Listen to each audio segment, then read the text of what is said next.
Property का मतलब क्या होता है? संपत्ति। संपत्ति का मतलब आप समझ लीजिए, क्या मैं विजय मल्ल्या हूं, क्या मेहुल चोकसी हूं, क्या नीरव मोदी हूं या अंबानी अदानी हूं। जिस घर में मैं रहता हूं छोटा सा घर है, जहां मेरा नेटिव प्लेस अलीबाग, वहां 1 एकड़ भी जमीन नहीं है। और वो सभी हम हमारे मेहनत की कमाई से लिया हुआ उस वक्त 2009 का है। अब ये जो केंद्रीय जांच एजेंसी को लगता है ये कोई मनी लॉन्ड्रिंग है। कौन सा मनी लॉन्ड्रिंग भाई? किसके साथ हमारा नाम जोड़े? लेकिन ये राजकीय बदले की भावना से अगर हो रहा है तो जाने, तो मैंने इस बारे में राज्यसभा चेयरमैन को पहले ही इंटीमेट किया था कि महाराष्ट्र की सरकार जो है वो गिराने के लिए मेरे पे दबाव आ रहा है, नहीं तो आपको केंद्रीय जांच एजेंसी का सामना करना पड़ेगा।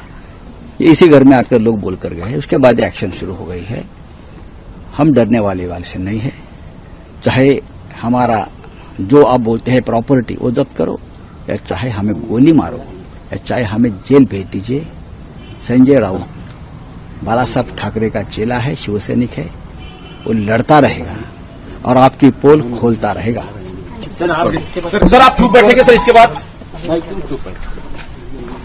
सवाल ही नहीं पैदा होता। आपको चुप बैठाने के लिए इस तरह की कार्रवाई हो रही है सर? हाँ, 2 साल से चल रही है ना, मैं चुप बैठा क्या?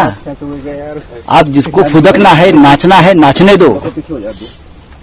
आने वाले दिनों में पता चलेगा सच क्या है, झूठ क्या है।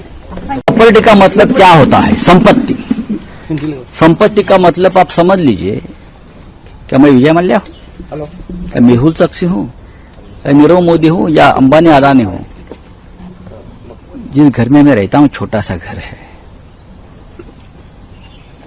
जहां मेरा नेटिव प्लेस अलीबाग, वहां 1 एकड़ भी जमीन नहीं है।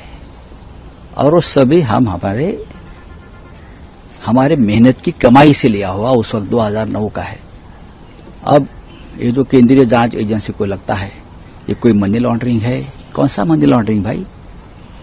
किसके साथ हमारा नाम जोड़े? लेकिन ये राजकीय बदले की भावना से अगर हो रहा है तो जाने, तो मैंने इस बारे में राज्यसभा चेयरमैन को पहले ही इंटीमेट किया था कि महाराष्ट्र की सरकार जो है वो गिराने के लिए मेरे पे दबाव आ रहा है, नहीं तो आपको केंद्रीय जांच एजेंसी का सामना करना पड़ेगा। ये इसी घर में आकर लोग बोल कर गए। उसके बाद एक्शन शुरू हो गई है। हम डरने वाले से नहीं है। चाहे हमारा जो आप बोलते हैं प्रॉपर्टी वो जब्त करो, या चाहे हमें गोली मारो, या चाहे हमें जेल भेज दीजिए। संजय राउत बाला साहब ठाकरे का चेला है, शिवसैनिक है, वो लड़ता रहेगा और आपकी पोल खोलता रहेगा। सर आप चुप बैठेंगे सर इसके बाद?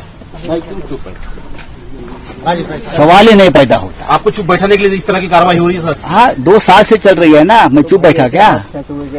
आप जिसको फुदकना है, नाचना है, नाचने दो। आने वाले दिनों में पता चलेगा सच क्या है, झूठ क्या है।